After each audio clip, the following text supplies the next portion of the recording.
అర్హుడు. ఆయన మన మధ్యలో నివాసం చేస్తూ ఉన్నాడు. ఈరోజు దైవ వాక్యములో నుంచి కొన్ని వాక్యాలు మీకు చూపించాలని ఆశిస్తూ దేవుడు నాతో మాట్లాడిన కొన్ని మాటలు మీ ముందు ఉంచాలనుకుంటున్నాను.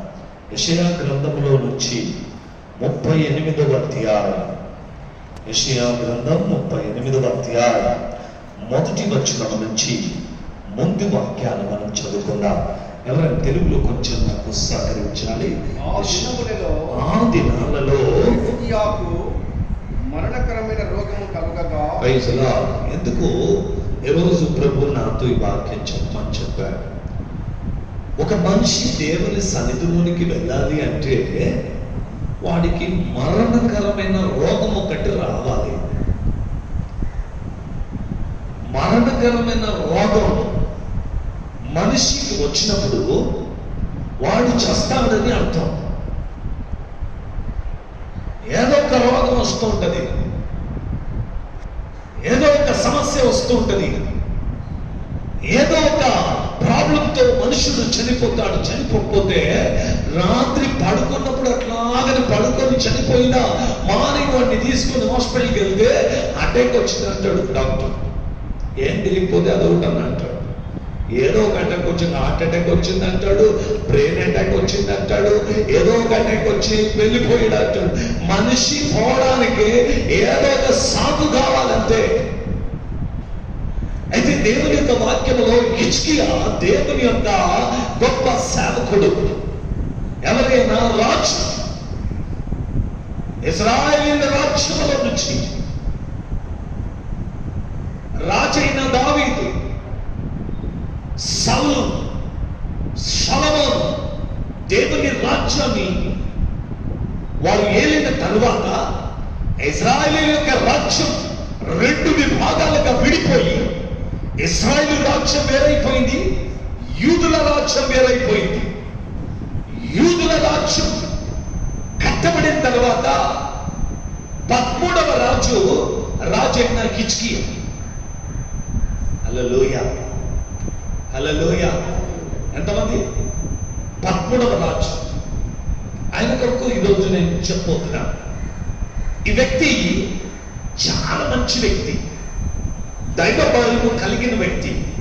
2వ దినవృత్తాంత గ్రంథములో 31వ అధ్యాయం 20-21 వచనం. 2వ దినవృత్తాంత గ్రంథములో 31వ అధ్యాయం 20-21 వచనం. హిజ్కియా యూదా దేశమంతటను హిజ్కియాకు ధరించి తన దేవుడైన యెహోవా దృష్టికి అనుకూలముగాను యథార్థముగాను నమ్మకంగాను పని చేసి వచ్చాను. హిజ్కియా దేవుని దృష్టికి ఎలా ఉన్నాడు? యథార్థవంతుడు, నీతివంతుడు, దేవునికి నచ్చిన పనులు చేస్తున్న వ్యక్తి. పనికి మాలిన రాజు కాదు ఈయన. తన మనసుకు వచ్చినట్టు చేస్తున్న వ్యక్తి కాదు ఈయన. దైవ భక్తి కలిగిన వ్యక్తి, దేవుని మాటను యథార్థంగా పాటిస్తున్న ఒక వ్యక్తి. దేవుడు మాట్లాడిన ప్రతి మాట తూచ తప్పకుండా చేస్తున్న వ్యక్తి హిజ్కియా రాజు. అయితే ఇలాంటి రాజుకు వయసు కూడా ఎక్కువ లేదు, మధ్య వయసు కలిగిన వ్యక్తే. 45-50 సంవత్సరాల వయసు కలిగిన వ్యక్తి. ఇలాంటి మధ్య వయసులో ఉన్నప్పుడు ఒక రోగం వచ్చింది. అదేంటంటే మరణకరమైన రోగం అని బైబిల్ చెబుతుంది. ఒక పెద్ద గడ్డ వచ్చింది, గడ్డ, పుండు. ఆ పుండులో నుంచి రక్తం కారుతుంది. రాజు కదా మరి, దేశంలో వైద్యులు ఎంతో మంది ఉంటారు. రాజుకు రోగం వస్తే చికిత్స చేయడానికి ఎంతో మంది వస్తుంటారు డాక్టర్లు. ఆ రాజ్యంలో ఉన్న డాక్టర్లు అందరినీ పిలిపించారు. అందరూ వచ్చారు. అందరూ ఆయనకు వైద్యం చేసిన వీడు బాగా కాడలేదు. వాడు మంచం మీద పడుకొని ఉన్నారు. ఎన్ని రోజులైపోయింది, సంవత్సరాలు గతిస్తుంది. రాజ్యంలో ఉన్న వాళ్ళకి అందరికీ వచ్చిందైపోయింది, మా రాజు బ్రతికి ఉంటాడా ఉండదా అన్న ఆ టెన్షన్ లో ఉన్నప్పుడు దైవ సేవకుడు యెషయాను దేవుడు అక్కడికి పంపించాడు. ఈ యెషయా ఎవరంటే ఒక గొప్ప ప్రవక్త, ప్రొఫెట్స్, మేజర్ ప్రొఫెట్స్ అంటే చిన్న ప్రవక్తలు, పెద్ద ప్రవక్తలు అన్న ప్రవక్తలు ఉన్నారు. వాటిలో యెషయా ఒక గొప్ప ప్రవక్త, మంచి ప్రవక్త. బైబిల్ చెప్తుంది ఆయన భార్య కూడా ప్రవక్తిని. ఆయన కుటుంబమే దేవుని యొక్క మార్గంలో నడుస్తున్న కుటుంబం. యెషయా గ్రంథం 6వ అధ్యాయంలో దేవుణ్ణి ముఖాముఖిగా చూసిన వ్యక్తి యెషయా. దేవునితో మాట్లాడుతున్న వ్యక్తి యెషయా. దేవుడు వెళ్ళమంటే వెళ్ళే వ్యక్తి యెషయా. ఉజ్జియా చనిపోయిన తర్వాత దేవుని యొక్క దర్శనాన్ని పొందుకొని దైవ వాక్యాన్ని అనుసరించి దేవుడితో నడుస్తున్నప్పుడు దేవుడు అన్నాడు, వెళ్ళి రాజుతో మాట్లాడమని చెప్పాడు. అయ్యా ఏం మాట్లాడాలి? నేనేం చెప్తే అది మాట్లాడమన్నాడు. అంతవరకు యెషయా కూడా తెలియదు. నేనేం చెప్తానో చెప్పమన్నాడు. యెషయా హడావిడిగా అక్కడికి వెళ్ళిపోయాడు. యెషయా అనుకున్నాడంటే అక్కడికి వెళ్ళిన తర్వాత రాజు కొరకు ప్రార్థన చేస్తే రాజు బాగైపోతాడేమో, నన్ను దేవుడు పంపిస్తున్నాడు రాజును బాగు చేయడానికి. అక్కడికి వెళ్ళిపోతున్నాడు. ఇంకా తెలియదు ఎందుకు వెళ్తున్నాడో తెలియదు. కొన్నిసార్లు కొన్ని చోట్లకు ప్రభువు మనల్ని తీసుకెళ్తాడు.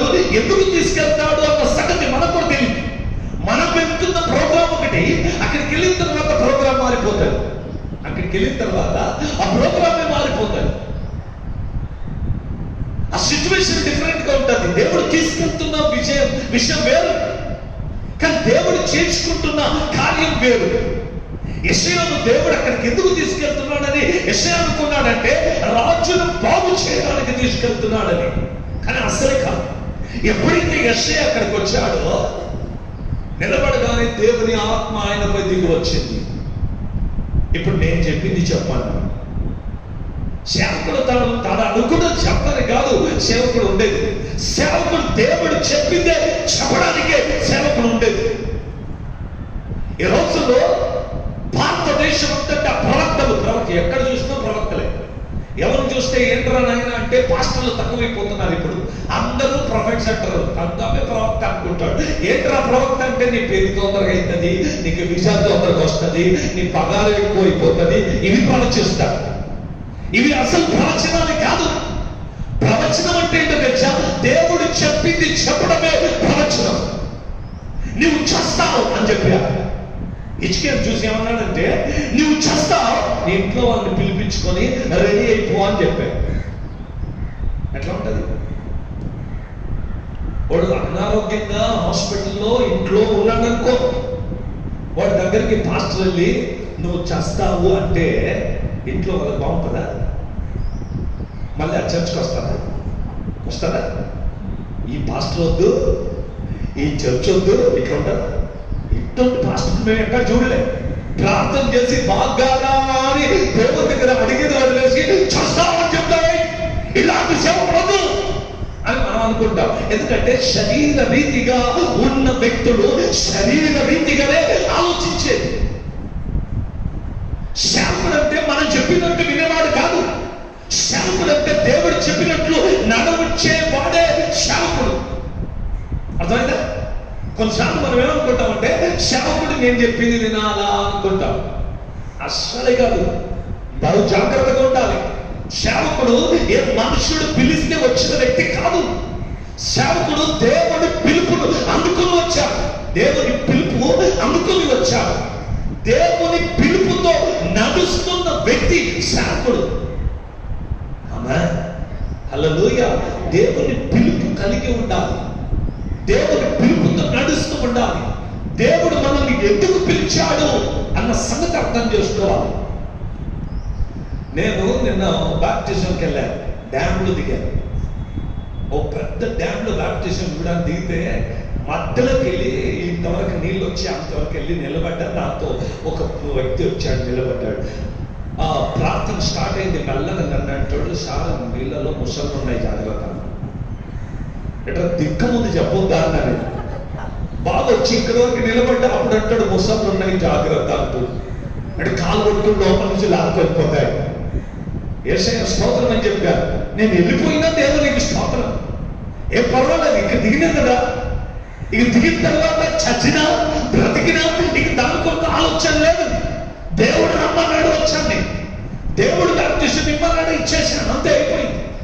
బ్యాప్టిజం అయిపోయింది, బయటకు వచ్చా, బ్రతుకున్నా బాగున్నాను కాబట్టి ప్రభుత్వ దేవునికి స్తోత్రం అని చెప్పాను. ఇలా చూసాను, నేను వచ్చేసాను, బయటకు వచ్చేసాను. అదే అంటే తన పని కొరకే దేవుడు తీసుకెళ్తాడు కదా.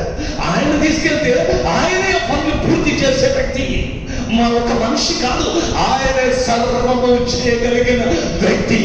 హల్లెలూయా. యెషయా అక్కడికి వెళ్తున్నప్పుడు ఆనందంగా వెళ్ళాడు. ఎప్పుడైతే మాట్లాడుతున్నాడో ఇక బతికి ఇంటికి పోతానో లేదో అని కూడా తెలియదు. సైనికులు పట్టుకుని లోపలేయచ్చు. రాజుకి విరోధంగా మాట్లాడితే ఏం చేస్తారు? లోపల వేసేస్తారు. హనన్యా దగ్గరకు వచ్చి దేవుడు ఏమన్నాడంటే, సౌలు అనబడిన పౌలు కొరకు ప్రార్థన చేయంటే ఏమంటాడు? వద్దు వద్దు, వాడు దుష్టుడు, వాడి కొరకు నేను వెళ్ళను, చాలా భయంకరుడు, సంఘాలను నాశనం చేస్తున్న వ్యక్తి, ఆయన కొరకు నేను ప్రార్థన చేయను, ఆయన దగ్గర పంపొద్దు, వేరే ఊరికి పంపి నేను వెళ్ళడానికి సిద్ధమే. యోనాను నిన్నెకు వెళ్ళమంటే వద్దు, ఆ ఊరు మంచిది కాదు, ఆ ఊళ్ళో ఉన్న వాళ్ళు కఠినులు, అక్కడ నేను చెప్పను, మరి ఎక్కడ? వేరే ఊరికి వెళ్తా. అందుకే దేవుడు యెషయాకు మొదలు చెప్పలే.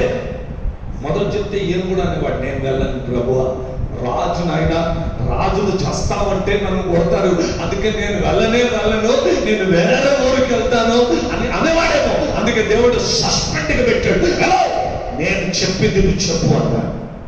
నేను చెప్పింది నువ్వు చెప్పాలి. వచ్చా నిలబడ్డాడు. దేవుడు అన్నాడు, ఇప్పుడు మాట్లాడు. ఏంటి ప్రభువా, ఏం మాట్లాడు? నేను చెప్పింది నువ్వు చెప్పాలి, నేను చెప్పింది నువ్వు చెప్పాలి. ప్రభువా చెప్పి, ఏంటి ప్రభు అంటే, నీవు వచ్చేస్తావా, నీ ఇంట్లో వాళ్ళను పిలిపించుకో. చదువు ఏమన్నాడు అక్కడ ముందుకు. అప్పుడు రెండో వచ్చింది యెషయా గ్రంథం 38వ అధ్యాయం 2వ వచనం.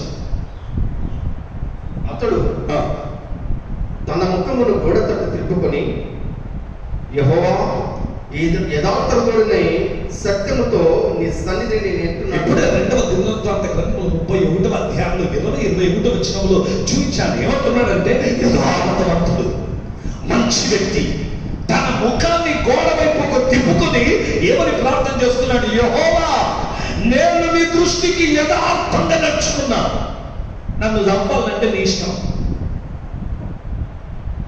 పాస్టర్ని యెషయాను ఆపలేదు. యెషయా గారు ఆగండి, నా కొరకు ప్రార్థన చేయి అన్నాడా? అల్లే. దేవుని దగ్గరికి వెళ్దాం, దేవుడు అడిగింది నేను ఇస్తా అని అన్నాడు. యెషయాను ఆపలేదు. సేవకుడి దగ్గరికి వెళ్ళలేదు. సేవకులు కాళ్ళు పట్టుకోలేదు. ఈ సేవకుడు కాకపోతే ఆ సేవకుడు, ఈ సంఘం కాకపోతే ఆ సంఘం తిరిగేవాడు కాదు. హిజ్కియా ఏం చేశాడు తెలుసా? గోడ వైపుకు తన ముఖాన్ని పెట్టుకున్నాడు. పర్సనల్ కాంటాక్ట్ ఉంది దేవుడితో. చాలా మంది ఈ రోజుల్లో ఈ సేవకుడు ఆ సేవకుడు, ఈ సంఘము ఆ సంఘము, ఇక్కడ అక్కడ ఎందుకు తిరుగుతారంటే వారికి డైరెక్ట్ కనెక్షన్ దేవుడితో లేదు, అందుకే తిరుగుతారు. దేవుడితో సన్నిహితమైన సంబంధం కలిగి ఉన్న వ్యక్తి దేవుడితో డైరెక్ట్ గా మాట్లాడుతూ ఉంటాడు. ప్రభు అంటే ప్రభు జవాబు ఇవ్వాలి. ఎందుకు ఇవ్వడంటే యెషయా గ్రంథంలో ఆ వాక్యం ఏమని మాట్లాడుతుంది? 59వ అధ్యాయంలో 1వ వచనంలో దేవుడు మీ ప్రార్థన వినకుండా ఉండడానికి కారణం ఏంటి? The book of Isaiah chapter 59 verse 1 అక్కడ రాయబడింది, మీ అపరాధములు మీకును మీ దేవునికి మధ్యలో అడ్డుగోడగా ఉన్నవి. గోడ అడ్డంగా ఉంది. అవతల సైడ్ అవతల వైపు దేవుడు ఉంటే ఇక్కడ మీరు ఉన్నారు, మధ్యలో ఏముంది? గోడ ఉంది. ఆ గోడ ఏంటంటే మీ పాపములు, మీ అపరాధములు, మీ తప్పిదాలు మీకు మీ దేవునికి మధ్యలో ఉంది. అందుకే చేస్తున్న ప్రార్థన అది భయంకరం లేదు. దేవుడు నీకు సహాయం చేయకుండా ఉండడానికి ఆయన చేతులు ఏమైనా చదువు రక్షింపనేరక అన్నట్లు యెహోవా హస్తము కృషకాలేదు. ఏం కాలేదు ఆయన హస్తం? ఏంటి సార్, ఎన్ని రోజులు అయింది ప్రార్థన చేస్తాం, మా ప్రార్థన దేవుడు విండు, మాకు అసలు జవాబు రానే రాదు, దేవుడు మా ప్రార్థన వినడు. ఆయన చేతులు కూర్చోయినాయా? చిన్నవైనాయా? కాదు. విననేరకనట్లు నీ ప్రార్థన వినకుండా ఉండనట్లు ఆయన చెవులు మందం కాలేదు. మీ దోషములు మీ దోషములు మీకును మీకును మీ దేవునికి మీ దేవునికి అడ్డముగా వచ్చాను. అడ్డముగా వచ్చాను. అది విరిగిపోవాలి. ఫస్ట్ నీ ప్రార్థన దేవుడు వినాలంటే అడ్డు గోడలు విరిగిపోవాలి. హిజ్కియా తెలుసు, నాకు నా దేవునికి మధ్యలో గోడ లేదు. హిజ్కియాకి ఏం తెలుసు? అందుకే యెషయా ఆపలేదు. లేకపోతే యెషయా ఆపేవాడు, రిక్వెస్ట్ చేసేవాడు, అయ్యా అయ్యా నాకు దేవునికి సంబంధం లేదు, 2 నిమిషాలు నా కొరకు ప్రార్థన చేసి ప్రభువా అని ప్రార్థన చేయి, దేవుడు నన్ను కనికరిస్తాడేమో. నీవు నేనైతే ఏం చేసేవాళ్ళం? ఎవరిని అడిగేవాళ్ళం? ఏ సేవకుని ఫోన్ చేసేవాళ్ళం. ఈ రోజుల్లో టీవీలోనే ప్రోగ్రామ్స్ వస్తుంటాయి కదా, ఎందెందరో సేవకులు టెలిఫోన్ నంబర్ ఇస్తారు. ప్రజలు ఏం చేస్తారంటే ఒకటే డ్యూటీ, నంబర్లన్నీ రాసి పెట్టుకుంటారు. కష్టం వచ్చినప్పుడు ఫోన్ చేస్తారు, అయ్యా ప్రార్థన చేయంటే ఆయన ఎవరో అసిస్టెంట్ ఎత్తుతాడు. ఆయన ఎత్తాడు, అసిస్టెంట్ ఎత్తి సరే మేము సార్కి చెప్తామని, సార్కి అసలు టైమే ఉండదు, రాసుకుంటారు పెడతారు. వీళ్ళకేంటి ఆశ అంటే మేము సేవకుడికి ప్రార్థన చేస్తాం, ఫోన్ చేస్తాం, సేవకుడు ప్రార్థన చేస్తాం. సేవకుడికి తెలియదు. అందుకే అర్థం చేసుకో, ఎవరు నీకు మధ్యస్థిగా ఉండరు. నీవు నీ దేవుడు, మీకు పర్సనల్ సంబంధం దేవునితో ఉండాలి. పర్సనల్ గా దేవునితో మోకాళ్ళపై కూర్చొని ప్రార్థన చేసి ప్రభువా అని కూర్చొని ప్రార్థన చేసినప్పుడు నేను ఉన్నానని దేవుడు నీతో మాట్లాడాలి. ప్రతిరోజు దేవుడు నీకు జవాబు ఇవ్వాలి. ప్రతిరోజు నీ దగ్గరికి దేవుడు రావాలి. అందుకే దేవుడితో ఒక మంచి సంబంధం కలిగి ఉండాలి దేవుని కుమారుడు కుమార్తె. ఈ రోజుల్లో ప్రజలకు దేవునితో సంబంధం లేదండి. ఈ రోజుల్లో ప్రార్థన జీవితం లేదు. క్యాలెండర్లో ఒక వాక్యం చదువుతాడు, వెళ్ళిపోతాడు. కొంతమందికి అలవాటు, క్యాలెండర్లో ప్రతిరోజు ఒక్కొక్క వచనం ఉంటుంది కదా, ఆ వాక్యం చదివి వెళ్ళిపోయే వాళ్ళు ఉంటారు. ఇంకా కొంతమంది పొద్దున్న లేవగానే బైబిల్లో ఒక అధ్యాయం చదువుకొని స్తోత్రం స్తోత్రం స్తోత్రం అని చెప్పి వెళ్ళిపోతాడు. ఏంటిదంటే చిలుక పలుకులు అంటారు. దీన్ని ఏమంటారు? చిలుక పలుకులు. చిలుక తెలుసు కదా, దానికి మార్నింగ్ గుడ్ మార్నింగ్ అంటే లేవగానే అది ఒకటే మాట అంటారు. దాన్ని చూడగానే good morning good morning good morning అంతే అంటారు. దానికి వచ్చేది అంతే, రైస్గా చెప్పి మాత్రమే వస్తుంది, ఇంకోటి రాదు. అట్లా చాలా మందికి 2 నిమిషాలు ప్రార్థన వచ్చు. పొద్దున్న మధ్యాహ్నం తినేటప్పుడు 5 సార్లు 5 టైం కా నమాజ్ నేర్పించిన కదా మీకు. అట్లా క్రైస్తవులు 5 టైం కా నమాజ్ పొద్దున్న నుంచి రాత్రి వరకు 5 సార్లు ప్రార్థన చేస్తారు. యేషువే స్తోత్రం స్తోత్రం స్తోత్రం 2 నిమిషాలు కళ్ళు మూసుకొని వాడు కళ్ళు ఎప్పుడు తెలుస్తారో వానికి తెలియదు. అలాంటి వాళ్ళు ప్రార్థన దేవుడు వింటాడు. దేవుడితో సంబంధం లేని వ్యక్తికి, దేవుడితో సంబంధం లేని వ్యక్తి ఎందుకు క్రైస్తవుడిగా బ్రతికేది? వేస్ట్. పరలోకానికి వెళ్ళడు. బోర్డు పెట్టుకుంటే పరలోకానికి వెళ్తావా? బాప్తిసం తీసుకుంటే పరలోకానికి వెళ్తావా? బల్లా తీసుకుంటే దేవుడి రాజ్యానికి వెళ్తావా? వెళ్ళవు. దేవుడి రాజ్యానికి వెళ్ళాలంటే నీవు దేవునితో నడిచే అనుభవం నీకు ఉండాలి. అప్పుడు నువ్వు వెళ్తావు, లేకపోతే వెళ్ళవు. దేవుని దగ్గరికి వెళ్ళాలంటే దేవునితో నడిచే అనుభవం కలిగి ఉండాలి. హల్లెలూయా. గోడ వైపుకు తిరిగి అక్కడ చదువుతాం 38వ అధ్యాయం యెషయా గ్రంథములో 2వ వచనములో అక్కడ మంచిగా రాయబడ్డది. హిజ్కియా ఏం చేశాడంటే గోడ వైపు తన ముఖాన్ని తిప్పుకొని ప్రభుతో మాట్లాడుతున్నాడు. ఏమని మాట్లాడుతున్నాడు? ప్రభువా, యెహోవా యెహోవా యథార్థ హృదయుడై. ఎంత మంచిగా మాట్లాడుతున్నాడు. ఇక్కడనే నిలబడ్డాడేమో అన్నట్టు, అక్కడనే ఉన్నాడేమో దేవుడు అన్నట్టు. యెహోవా అంటే ఉన్నాడు అని ఆయనకు నమ్మకం. ఏమంటున్నాడు? యెహోవా సత్యముతో నీ సన్నిధిని నేను ఎట్లు నడుచుకుంటున్నావు, నేను నీ సన్నిధిలో ఎట్లు నడుచుకుంటున్నావో, నీ దృష్టికి అనుకూలముగా సమస్తం నేను ఎట్లు జరిగించుతున్నావు, ఎలా జరిగించుతున్నావో కృపతో జ్ఞాపకం చేసుకోమని యేసయ్యా కనికరంతో జ్ఞాపకం చేసుకో ప్రభువా. హిజ్కియా కన్నీళ్లు విడిచి యెహోవాను ప్రార్థింపగా, కన్నీరు విడిచి యెహోవాను ప్రార్థింపగా. హిందీ బైబిల్లో ఏం రాశారు తెలుసా? పిలక్కే రోయ అని రాశాడు. కన్నీరు కాచి ఏడ్చాడంటే పిల్లలు ఎట్లా అంటే ఏమంటారు? ఎక్కువ వచ్చినట్లు ఏడ్చిందట. అంతేనా తెలుగులో? ఏడ్చి ఏడుపు అయిపోయిన తర్వాత ఎక్కువ పడతాయి కదా, అట్లా ఏడ్చిందట. అంటే హిందీలో రాయబడింది పిల్లకి రోయ, అంటే కన్నీరు ఆగడం లేదు, ఏడుపు ఆగడం లేదు. అట్లా ఏడిచి ఆయన కాలు పట్టుకున్నాడు. ఎలా పట్టుకున్నాడు అంటే యాకోబు అడవిలో దేవుని కాలు పట్టుకున్నాడు. ఎలా పట్టుకున్నాడు? నన్ను దీవించు వరకు నిన్ను వదలనే వదలను. అర్థమా? దేవుడు ఏం చేశాడు తెలుసా యాకోబుకు? చెప్పండి, ఏం చేశాడు? కొట్టరాని చుట్టూ కొట్టాడు. ఎట్లా కొట్టాడంటే భయంకరంగా తొడ మీద కొట్టాడు, నరాన్ని చూసి కొట్టాడు. కొడితే చచ్చినట్టు అనిపించింది, నరంలో నొప్పి లేచింది. ప్రార్థన వదిలేసి ఆ మోకాలు చూసుకోవాలేమో అనుకున్నాడు. కాళ్ళు నొప్పి, కొన్నిసార్లు ఇట్లా మోకాలు మీద కూర్చుంటే మోకాలు ఇట్లా లాగుతాయి మోకాళ్ళు, నడుపులో నొప్పి. ఉపవాస ప్రార్థనలో కొన్నిసార్లు మాని మోకాళ్ళ మీద కూర్చుంటే, ఈవినింగ్ వరకు కూర్చుంటే ఇవన్నీ నొప్పి ఉంటాయి. ఆ నొప్పిలో చేతులెత్తి యేసువే అని ప్రార్థన చేస్తే శరీరం చేయలేదు. అప్పుడు మన ఆలోచన ఎక్కడ పోతుంది? నొప్పి ఉన్న చెక్కడికి పోతుంది. ఎక్కడ పోతుంది? ప్రార్థన చేస్తామా, నొప్పి చూస్తామా? ఏం చూసేది? చెప్పండి, ఏంటి ఏం చూస్తాం? యాకోబు కూడా నొప్పిని చూడాలని, నన్ను వదిలేయాలని దేవుడు కట్టి కొట్టిన యాకోబుకు తెలుసు, నేను నొప్పి చూశాననుకో దేవుడు నల్లగిపోతాడు. కాలు ఇరిగిపోయినా సరే, కాలు లేకుండా గుడ్డోడైపోయినా సరే, కానీ దేవుడు నిన్ను మాత్రం వదలడు. ఒక కాలు మీద కొట్టావు కదా, ఇంకో కాలు మీద కొట్టు.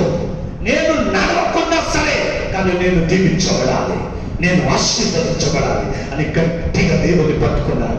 బైబిల్ ఏం చెప్తుందంటే యాకోబు ఆ రోజు నుంచి కుంటివాడై నడిచాడంట. ఇట్లా కుంటుతూ నడిచాడంట. ఎందుకు నడిచాడో తెలుసా? దేవుడు అంత గట్టి కొట్టాడు.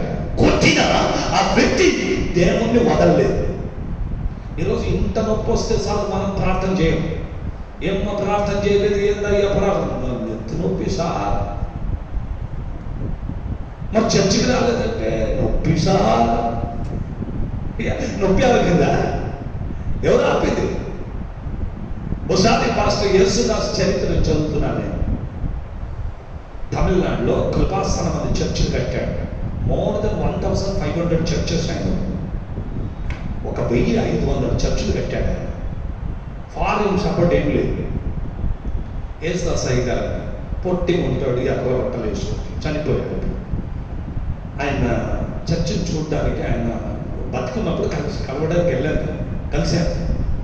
షాపుడు ఒకరోజు ఇట్లా వాక్యం చెప్తుంటే ఒక ఆమె లాస్ట్ సండే చర్చకు రాలేదు, మళ్ళీ నెక్స్ట్ సండే వచ్చింది. ఇప్పుడు పాస్టర్ ఎట్లయినా అడుగుతాడు కదా అని అడిగినప్పుడు ఏం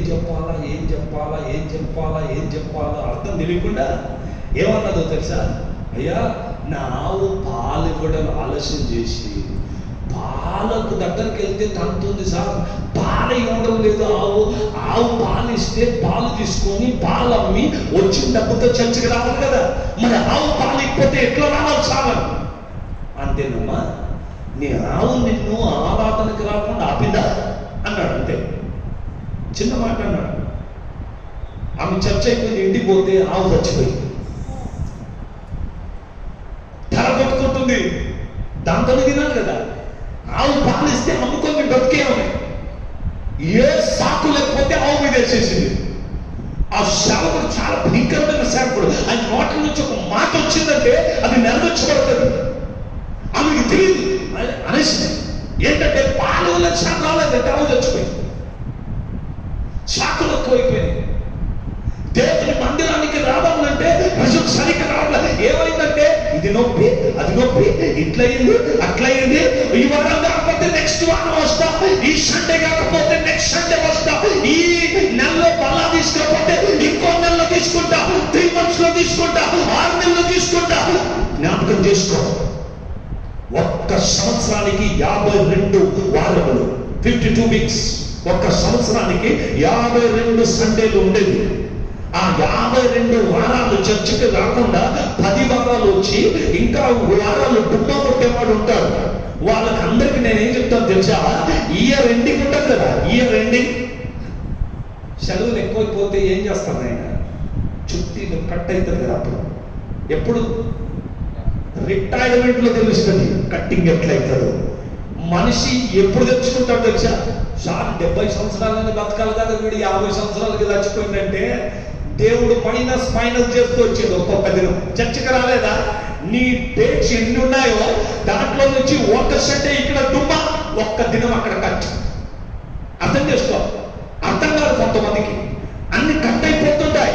అందుకే దేవుని సన్నిధిలో ఉన్న దేవుని పిల్లలారా, ఎక్కువ దినాలు దేవునితో నీవు గడిపితే అన్ని రోజులు ఇంకా నీవు దీవించబడతావు. ఇంకా ఎక్కువ రోజులు దేవుడు నీకు దీవించి ఇస్తాడు.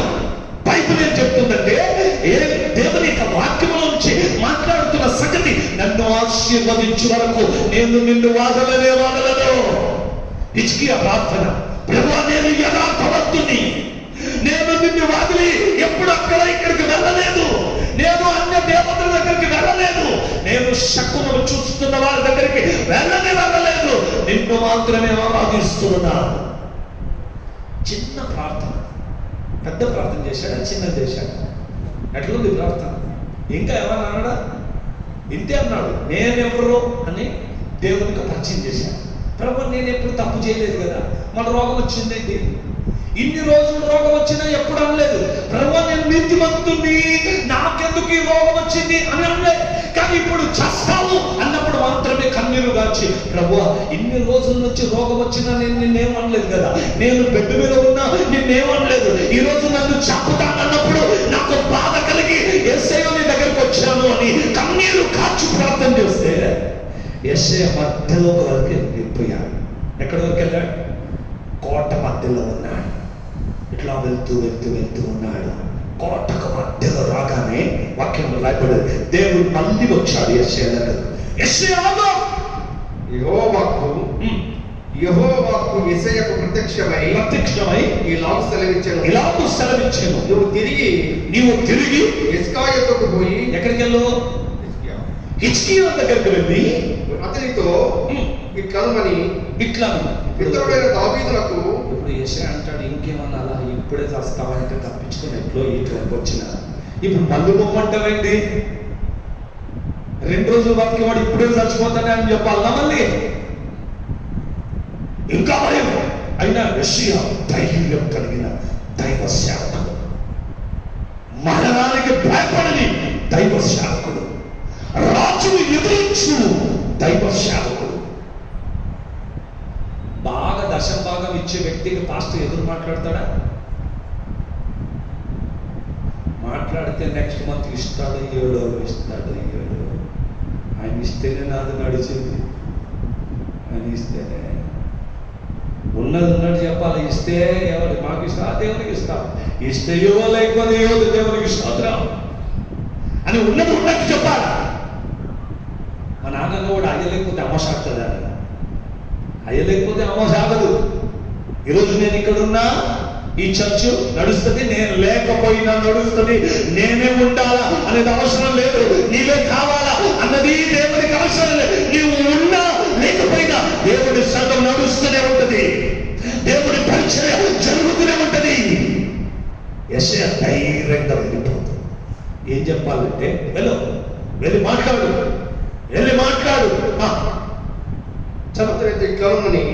పితరుడైన దావీదునకు దేవుడైన యెహోవా నీకు సెలవిచ్చినదేమనగా, నీకు సెలవిచ్చుచున్నది ఏమి అనగా, నీవు నీ కన్నీరు విడుచుట చూచితిని, నీవు కన్నీరు విడుచుట నేను చూచితిని, నీ ప్రార్థన నేను అంగీకరించి ఉన్నాను, నీ ప్రార్థన నేను అంగీకరించి ఉన్నాను. ఇక 15 సంవత్సరముల ఆయుష్ నీకు ఇచ్చేదను. ఎన్ని సంవత్సరాలు చెప్పండి? ఎన్ని సంవత్సరాలు? 15. దేవుడు అంటాడు, 15 సంవత్సరాలు పెరిగించిన ఏడ్చినావుగా, ఏడుస్తే నీకు ఎన్ని సంవత్సరాలు ఇచ్చినా? 15 సంవత్సరాలు ఇచ్చా. హిజ్కియా ఏమంటాడంటే, కరెక్టే ఇచ్చినాడు, ఇస్తే దీనికి గుర్తు కూడా ఉండాలి కదా. మరి గుర్తేంటి ప్రభు అంటే ఏమన్నాడు? గుర్తేంటి? ఈ స్టెప్స్ ఉంటాయి కదా, ఏమంటుందని? స్టెప్స్, మెట్లు, 15 మెట్లు నీడ వెనకకు వస్తుంది, అది నీకు గుర్తు. అంటే సూర్యుడు ఇట్లా వెళ్తే ఇట్లా వెళ్ళిపోతారు, ఇట్లా వెళ్ళిపోతే ఇట్లా వెళ్ళిపోతారు, ఇట్లా వెనక్కి వెళ్ళిపోతే. పాతకాలంలో వాచ్లు లేవు కదా, గడియారం లేదు. అప్పుడు ఏం చూసి టైం తెలుసుకునే వాళ్ళు మన వాళ్ళు? నీడను చూసి తెచ్చుకునేవాళ్ళు. నీడు ఇంతవరకు వచ్చింది 5 అయిందిరా, ఇంకా అయిపోయింది, టైం అయిపోయింది అంటే. పాత వాళ్ళకు ఆ నీడతో టైమింగ్ కరెక్ట్ తెలుసుకోవాలి. ఇప్పటి వాళ్ళకు నీడ తెలీదు, గోడ తెలీదు. ఇప్పుడు వాచ్లు కూడా లేవు, మొబైల్ వచ్చేసినాయి. పాత వాళ్ళే వాచ్లు పెట్టుకునేది, కొత్త వాడు ఇప్పుడు కట్టుకోలేక. ఇవి కొత్త స్టైల్ వాచ్లు వద్దు, ఏమొద్దు, టైమే వద్దు వీళ్ళకు. వాళ్ళకి ఇష్టం వచ్చేదో వాళ్ళ టైం. చర్చికి ఎప్పుడైనా టైమే వద్దు, గడియారం కట్టుకోలేదు సార్. ఎందుకు లేట్ అయిందంటే నాకు గడియారమే లేదు sir. Hallelujah, praise the lord. 15 మెట్లు నీడ వెనకకు తిరిగి వస్తుంది అని చెప్పారు. నీ బాగైపోతావులే అన్న. దేవుడు నీ వయస్సు పెరిగించాడు, నీ ఆయువు పెరిగించాడు. 15 సంవత్సరాలు దేవుడు నిన్ను ఆశీర్వదించాడు అని చెప్పాడు. చెప్పి తిరిగి వెళ్ళిపోతుంటే హిజ్కియా వాళ్ళు పిలిచాడు. రాజు హిజ్కియా రాజు యెషయాను పిలిచి, అయ్యా నువ్వు వెళ్ళిపోతున్నావే, ఎల్లుండి నేను చర్చిలో ఉండాలి. ఎక్కడ ఉండాలా? చదవండి. 2వ రాజులు 20వ అధ్యాయం 8వ వచనం. 2 Kings chapter 20 verse 8. హిజ్కియా యెషయాతో మాట్లాడుతున్న ఒక మాట. యెహోవా నన్ను స్వస్థపరచుటకును నేను 3వ దినమున ఆయన మందిరమునకు ఎక్కిపోదు. 3వ దినమందు నేను ఆయన మందిరానికి పోవాలా? ఎక్కడ పోవాలా? బాగైపోయి ఇంట్లో ఉండాలా? చాలా మంది బాగైపోతారు, ఇంట్లోనే ఉంటారు, మన మందిరానికి రాదు. ఈయన రాజు, ఈయనకున్నంత బిజీ లైఫ్ ఎవరికి ఉండదు, ఉండదా? చిన్న పని ఉన్నాడు కూడా దేవుని మందిరానికి వచ్చి ఇంట్లో నీళ్ళు ఉంటాడు. నా పోస్ట్ ఏముంటుంది తెలుసా? నన్ను ఎవడో తెలుసా? నేనంటే నా దగ్గర 10 మంది ఉన్నారు పనికి, నీళ్ళకి పోయేవాడు. ఈయన రాచయ్యుడి కూడా నీళ్ళు కదా లేదు. ఏమంటున్నాడు తెలుసా? నేను 3 రోజుల్లో దేవుని మందిరానికి వెళ్ళాలి. మా గుర్తెట్టి మళ్ళీ గుర్తు అడిగింది. ఫస్ట్ 15 మెట్లు అన్నాడా, ఇప్పుడు మళ్ళీ ఏమంటున్నాడంటే నేను బాగు కావాలి. లేకపోతే వయసు పెరిగించి వెళ్ళిపోతావు. వయసు పెరిగింది, 15 సంవత్సరాలు మంచం మీద పడాలన్నా? చూడండి, దేవుడు ఏమడుగుతున్నాడు? ఈయన మంచి మాటనే కదా. నేనైతే 15 సంవత్సరాలు పెరిగించు చాలు పోవాకి. హిజ్కియా అట్లా హిజ్కియా ఏమంటున్నాడు? ఓకే పెరిగించినావు, బాగు చేసేవాడు ఎవరు? ఇప్పుడు నన్ను నీవే బాగు చేయాలా? యెషయా దేవుడు అడుగు. నేను 15 సంవత్సరాలు ఈ మంచం మీద పడి ఉండలేను. నేను లేవాలా? 3వ రోజు మందిరానికి రావాలి. నేను ఎల్లుండి దేవుని మందిరంలో ఉండాలా? ఆశ చూడండి ఎంత పెద్దదో, ఆశ చూడండి ఎంత పెద్దదో. చాలా వయసు పెరిగించి చాలా బాగైపోయింది, 15 సంవత్సరాలు దొరికింది. అమ్మా ఇంకా 15 సంవత్సరాలు నేను రాజుగా ఉంటాను అని ఆనందం లేదు. నేను బాగు కావాలా? నేను మందిరానికి వెళ్ళాలి. ఆశ్చర్య రోజుల్లో మందిరంకి వెళ్ళాలని. రాజైన దావీదు అంటాడు, ప్రజలు నన్ను దేవుని మందిరానికి వెళ్దాము అన్నప్పుడు నా మనసు పొంగిపోయింది అంటాడు.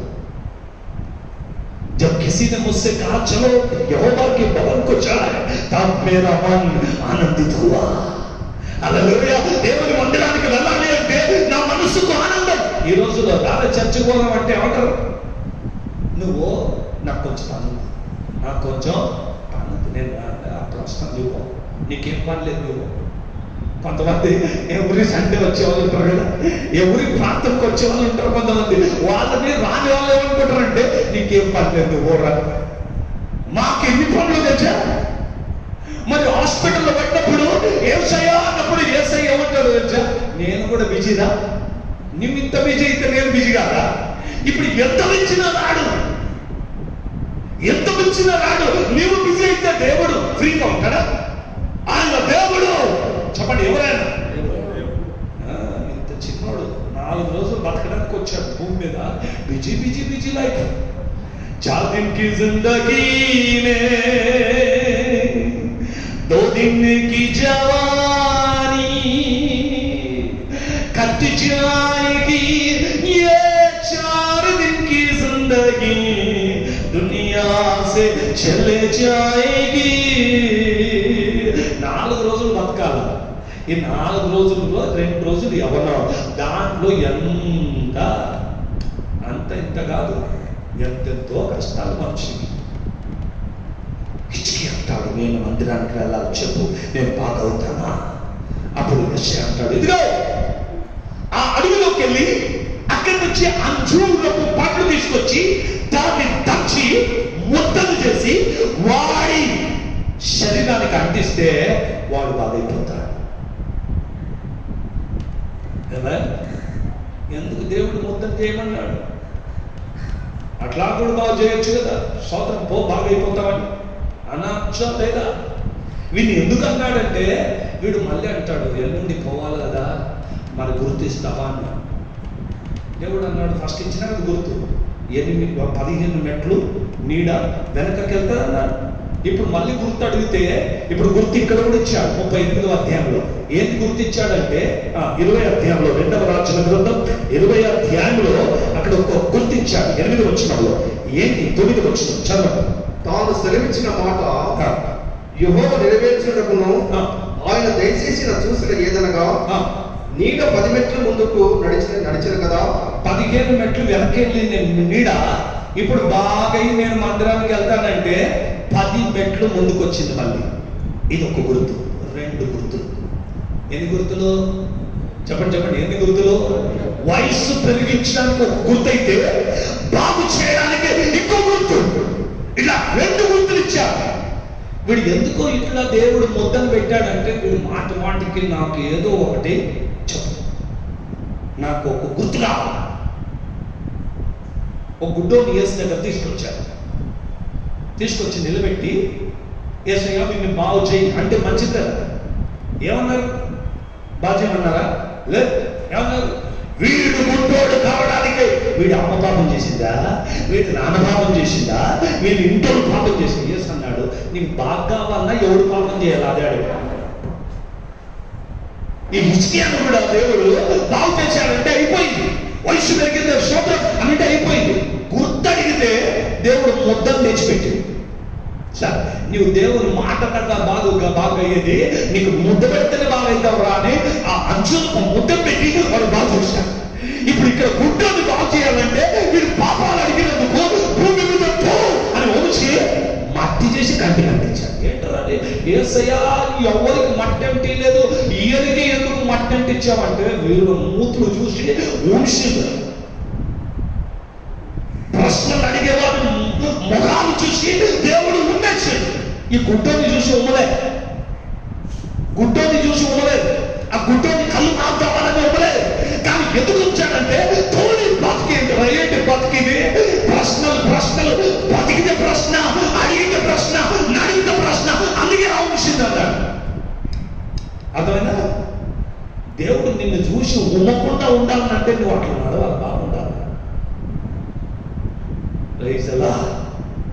చెప్పండి హల్లెలూయా. మట్టి తీసుకొని ఇట్లా కళ్ళ కంటించి బాగైనా పోరా, బాగైపో, కడుక్కోపో, నువ్వు బాగైతే చూసుకుంటా పో. యెషయాతో దేవుడు మాట్లాడే బాగైపోయినా ఇక 10 మెట్లు నీడ ఇంకా ముందుకు వస్తుంది. ఇప్పుడు వెనక్కి వెళ్ళిపోయిన నీడ ముందుకు వస్తుంది. నీవు ఎల్లుండి దేవుని మందిరంలో ఉంటావు. గట్టికి చెప్పండి కూడా దేవుడు మహిమపరచు. ఉన్నట్టు మాట్లాడే దేవుడు నా దేవుడు. 15 సంవత్సరాలు పెరిగించాడు, గడ్డను బాగు చేశాడు. ఇప్పుడు 3 మాటలు చెప్పి ముగిస్తాను. 3 విషయాలు. హిజ్కియా పాడిన ఒక పాట. బాగైపోయి మందిరానికి వచ్చిండు, పాట పాడడానికి రాదు నాయనకు. ఏం పాడడానికి రాదు? అందరు పాటలు పాడతారు కదా చర్చకు వచ్చినాక. కొందరికి పాట పాడడానికి రాదు. వాళ్ళకి మైక్ ఇస్తే ఏమంటారు? మాకు రాదు నాయన, మీరు పాడండి, మీకు వస్తుంది, మీరే పాడండి. హిజ్కియా మందిరానికి వచ్చాడు, మాట్లాడాలనుకున్నాడు, పాట పాడాలనుకున్నాడు. మోషే పాట పాడాడు, కానీ మోషేకు నాలుక ఏముంది? మందంగా ఉంది. అయినా కీర్తన గ్రంథం 90 నుంచి కీర్తన గ్రంథం 99 వరకు ఈ కీర్తనలు మోషే రాసిన కీర్తన. ఆయన పాడిండు. ఎట్లా పాడిండు? రాసి రాసింది ఇంకొకరు చెప్పిండు, వాడు నేను రాసిస్తాను, రాసిచ్చిండు. టూని ఇంకొకటి చేసిండు, వాడు వాడి వాడితో వచ్చి మోస కూడా వాడి. ఆమె హల్లెలూయా. ఐగుప్తు నుంచి బయటికి రాగానే మిరియం డబ్బు తీసుకుంది, ఇట్లా కొడుతూ డాన్స్ వేసుకుంటే మరియం కూడా పాట పాడుకుంటూ బయటకు వచ్చేది. పాట పాడిన వాళ్ళు చాలా మంది ఉన్నారు బైబిల్లో. అయితే హిజ్కియాకు పాట పాడడం రాదు. 38వ అధ్యాయం, యెషయా గ్రంథం 38వ అధ్యాయం 9వ వచనం. 9. The book of Isaiah 38 verse 9. యూదా రాజు అయిన హిజ్కియా రోగి అయి ఆరోగ్యం పొందిన తర్వాత అతడు రచించినది, ఆ దినముల మధ్యాహ్న కాలమందు మందిరానికి వచ్చి నేను ద్వారమున పోవలసి వచ్చెను. మందిరానికి వచ్చి కూర్చొని ఇంటికి వెళ్ళేవాడు కాదు, సాక్ష్యం కూడా చెప్పాలని ఆతురత వచ్చింది మనుషులలో. ఇప్పుడు బాగా ఎక్కువ చెప్పాలి. ఏం చెప్పాలో తెలియకుండా ఒక కవిత్వం రాశాడు అని భయపడేది. ఏం రాశాడు? హిజ్కియా రాజైన యూదా రాజు హిజ్కియా రోగి అయి ఆరోగ్యం పొందిన తర్వాత అతడు రచించినది, ఆ దినముల రచించినది అన్నాడు. అయితే హిందీలో ఏం రాశాడంటే చంగా హో గయా తబ్ లిఖా గయా హువా ఏక్ లేక్ అన్నాడు. అంటే ఒక కవిత్వాన్ని రాశాడు. అది రాసి అక్కడ పెట్టాడు. 15వ వచనం వర్స్ 15. 3 పాయింట్లు చెప్పి ముగిస్తాను. 1, నేనేమందును ఆయన నాకు మాట ఇచ్చాను. ఆయనే హిందీలో ఉస్నే ముజ్సే ప్రతిజ్ఞా కి और उसे पूरा किया. ఫస్ట్ పాయింట్, మాట ఇచ్చాడు, నన్ను బాగు చేశాడు. మాట ఇచ్చిన దేవుడు, మాట తప్పని దేవుడు. హిజ్కియాతో దేవుడు మాట ఇచ్చాడు, ఇదిగో 3 రోజుల్లో ఉంటా అంటే ఉన్నాడు అక్కడ. అందుకే ఏమంటున్నాడు, నా దేవుడు మాట ఇచ్చి మాట తప్పే దేవుడు కానే కాదు. ఆమేన్. హల్లెలూయా. అందుకే దేవుడు బాగు చేసిన తర్వాత గంతులేసి పాట పాడుతున్నాడు, గంతులేసి దేవుని స్తుతిస్తున్నాడు. ఎలా అంటే ఒక కవిత్వాన్ని రచించి దాంట్లో అంటున్నాడు, యేసు ప్రభువు యెహోవా దేవుడు మాటిచ్చి మాట తప్పు దేవుడు కానే కాడు. నంబర్ 2, 16వ వచనం. ప్రభువా వీటి వలన మనుషులు జీవించుదురు, వీటి వలనే నా ఆత్మ జీవించుచున్నది. నీవు నన్ను బాగు చేశావు, అందువలన నేను జీవిస్తున్నాను. ఫస్ట్ మాట ఇచ్చావు, రెండవది నన్ను బాగు చేశావు, ఇప్పుడు నేను బ్రతుకుతున్నాను. Praise the lord. 3వ విషయం 17వ వచనం 17. మిగుటమైన ఆయాసము నాకు నెమ్మది కలుగుటకు కారణమైనది. నీ ప్రేమ చేత నా ప్రాణాన్ని నాశనము నుండి నాశనమైన కోతి నుండి విడిపించి నీ వీపు నన్ను నిలబెట్టావు. నా పాపములన్నీ నీవు పారవేసితివి. 1, మాటిచ్చాడు, రెండవది నన్ను బాగు చేశాడు, మూడవది నన్ను ప్రేమించాడు. కీర్తన 91వ అధ్యాయంలో అంటాడు, అతడు నన్ను ప్రేమిస్తున్నాడు కాబట్టి నేను ఆయనను విడిపించి నిలబెడతాను అని. అర్థం చేసుకోండి. హిజ్కియాను దేవుడు బాగు చేయడానికే నమ్మకం, ఆయనలో ఉన్న నమ్మకం, ఆ నమ్మకం ద్వారా నిలబెట్టాడు. 3వ రోజు మందిరానికి వెళ్ళి ఈ 3 మాటలు గట్టిగా మాట్లాడుతున్నాడు. ఇంకా అక్కడ ముందుకు చదివితే ఆయన ఏమంటున్నాడంటే, సజీవులే కదా నిన్ను ఆరాధించి, సజీవులే కదా నిన్ను స్తుతింతురు. ఈ దినమున నేను సజీవులనై. ఎందుకు అంటున్నాడు తెలుసా ఈ మాట? ఆ రోజే అన్నాడు దేవుడు చచ్చిపోతామని. ఈ 3వ రోజు మందిరానికి వచ్చి నన్ను నిలబడ్డా. చనిపోయి ఉంటే ఈ మందంతా 3వ రోజు చేసుకుని వచ్చేవాళ్ళు ఇక్కడికి. థర్డ్ చేస్తారు, 3వ రోజు చేస్తారు కదా మన వాళ్ళు. ఆ 3వ రోజు చేసేకి వచ్చేవాళ్ళు ఈ రోజు నా 3వ దినం కాదు, నేను ఇక్కడికి ఎందుకు వచ్చాను తెలుసా? సజీవులే దేవుణ్ణి ఆరాధించేది.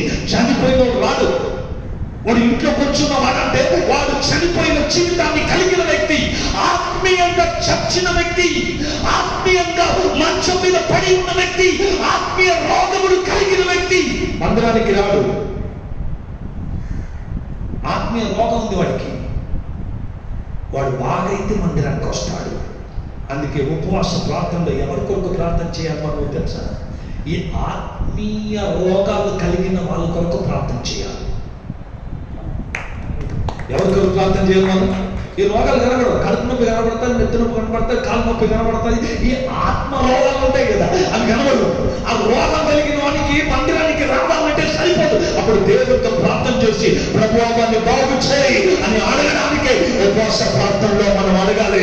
నెక్స్ట్ ఉపవాస ప్రార్థనలో అందరూ దేవుని మందిరానికి రావాలి, అందరూ దేవుని సన్నిధిలో నిలబడాలి. అంటే ఈ ఉపవాస ప్రార్థనలో రోగుల కొరకు మనం ప్రార్థన చేయాలి.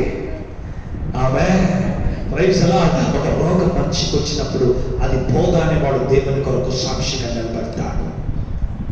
ఈ సంఘములో, ఆత్మీయ జీవితంలో, ఆత్మీయ సంఘాలలో ఉన్న రోగులందరూ బాగైతే ప్రపంచంలో ఉన్న సంఘాలన్నీ నింపబడతాయి. హల్లెలూయా. ఈ రోజులో ఏ చిన్న రోగమైన మనకు ఉందనుకో, శరీరంగా నేను మాట్లాడటం లేదు, ఆత్మీయంగా చెప్తున్నా, ఆ రోగం బాగైపోవాలని ప్రార్థన చేయి. అది బాగైపోయినావు అనుకో, నువ్వు ప్రభు కొరకు సాక్షిగా నిలబడతావు, ప్రభు కొరకు సాక్షిగా నిలబడతావు.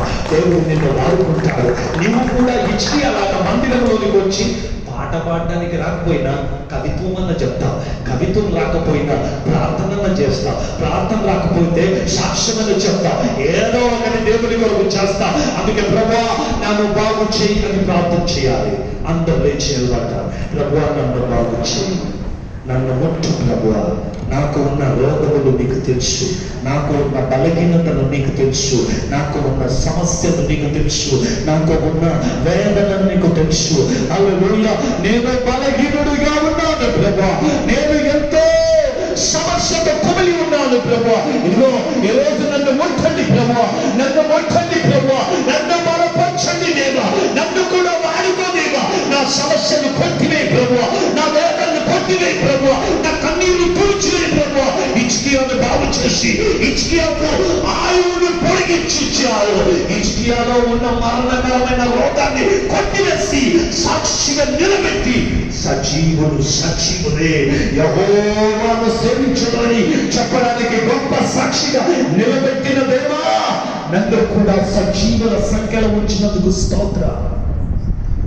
ఇదిగో మమ్మల్ని ముట్టండి ప్రభువా, ఇదిగో మమ్మల్ని బలపరచండి ప్రభువా, మా రుగ్మతలు కొట్టివేయండి ప్రభువా, మా సమస్యలు కొట్టివేయండి ప్రభువా, మా బలహీనతలు తీసివేయండి ప్రభువా, మా రోగములు కొట్టివేయండి ప్రభువా.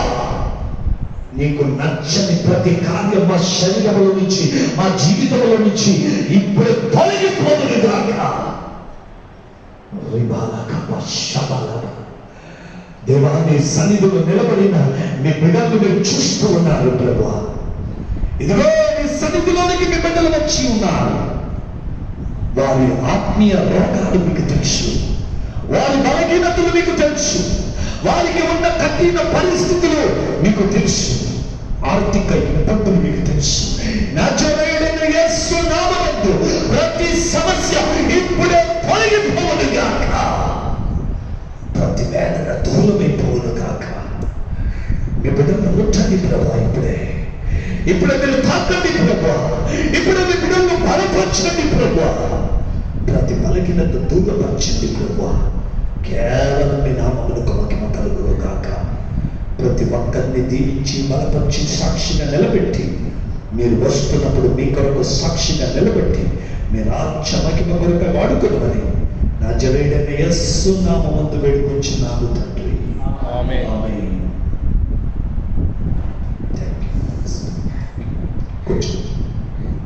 దేవునికి స్తోత్రం. దేవుని పిల్లలకు